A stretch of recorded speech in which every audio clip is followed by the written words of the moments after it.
This episode of Storytellers is brought to you by these fine companies. I'm Gary Scelzi, and you're watching Storytellers at Competition Plus TV.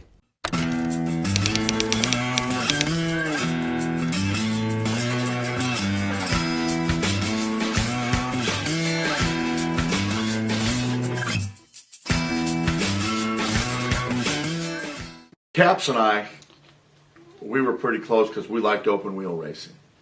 So we loved the dirts, we loved the midgets, we both did the Chili Bowl. Caps wrecked one year and separated his shoulder there. I hit the fence. I flipped on the first lap, the last lap. Anyway, good friend of mine, Danny Lasowski and Tony Stewart, always put on this charity golf tournament in Sedalia. The Michael Ross Foundation. I did it for 10 years straight. So we could always drive modifieds. So we got to race, we got to do all that stuff. And that year, Danny Lasowski was doing the IROC series, which was sponsored by Crown Royal. So we were racing in St. Louis that weekend, so Ron and I went to go get a rent-a-car, and we're going to drive to Sedalia, Missouri. So we went and got a car. We're teasing the girl, giving her a bad time, got her all flustered, because Ron's so damn pretty. Caps. God, I wish I had his looks. I wouldn't need to be a race car driver. But anyway, we take off, and we left the parking lot, and the thing had a flat tire, so we turned around and had to trade in for a pickup. So somehow they got the paperwork, Ron Scelzi.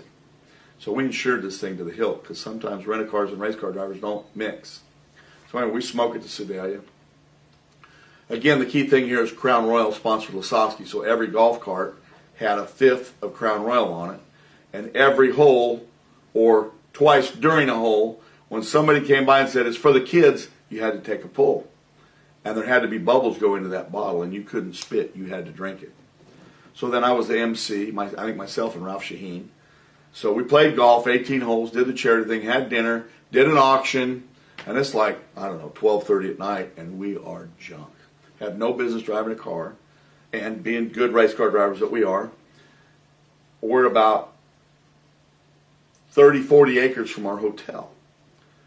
That means driving across 30 or 40 acres of a plowed field, because we certainly weren't going to go on the street. We didn't want to spend the night in jail, hurt somebody or hurt ourselves, so we're good people. So Cap says, we could drive across that field. I know we can't, Scelzi. Okay, well, there was two guys that played with us every year, too. They jumped in this crew cab, and we threw our golf clubs in the back. And I'm pretty sure it was Ron that was doing the driving, in case Enterprises wants to know, and we're not past the statute of limitations. So we're hauling ass across this field, and we got to be doing 80 or 90. And he's getting her sideways, and we're just having a good old time. And we're almost to the hotel, and it was dark as hell in Sedalia. And we hit a ditch. And the next thing you know, it was Dukes of Hazzard, man. I'm telling you, it got quiet. We went, oh, shit. And that thing landed, and it buckled in half. And I mean, we land, and then it had to be 5 seconds later, all the golf clubs land in the back of this thing, which made another horrible noise. Anyway, he drove it to the parking lot, and we didn't think nothing about it. So the next morning we got up, we're going to go eat breakfast, then we go back to the pickup. And we said, oh my God, what happened? And then things started to come back to us.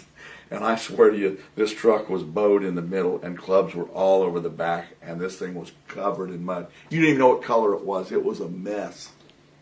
So there was a guy named Ditzfield that owned Ditzfield Transportation. Had a guy with a slide bed tow truck. We made him put it on a slide bed and take it back to St. Louis. And we never heard a word about it. And it was months and months later, I get a call on my cell phone wanting to know. They wanted to talk to Ron Scelzi. I said, there's no Ron Scelzi. Well, yeah, there's Ron Scelzi or Gary Caps. They had the names mixed up. And they wanted to know who's going to pay $28,000 repairs on this paper. This is like 6 months later. And I said, I don't know what you're talking about. That truck got delivered to you. I don't know what happened. There was nothing wrong when we brought it back. And so I called Caps and told him that they were looking for him because it was his name on the registration. And I got him to buy the story. He started believing. He goes, oh, shit, what am I going to do? Anyway, nothing ever came of it. We had enough insurance that it got covered, but my God, that was one night the rent-a-car lost. I can tell you, it lost big. The truck was bowed in half. It was like, looked like a banana.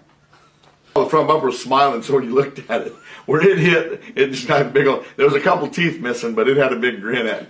looking like, back at you. Hey, you ought to go get your royalties from Cars, right? Yeah, no kidding. Yeah.